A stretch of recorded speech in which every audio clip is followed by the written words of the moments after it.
ये पांडू यहाँ पर बैठे हैं और उसका माँ छुटकी यहाँ पर बैठे हैं और पांडू का खाना वहाँ पर है। बस रिएक्शन थोड़ा देख लीजिए।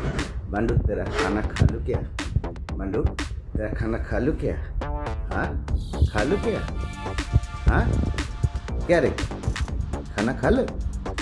हाँ खा ले। ज़्यादा डिस्टर्ब करेंगे तो पूरा काटने पर आ जाएगा, एकदम हॉट होता है। बस रिएक्शन इतना ही था।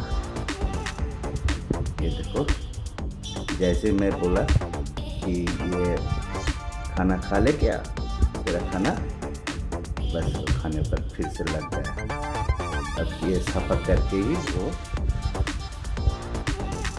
एकदम पूरा तला सफा कर दिया।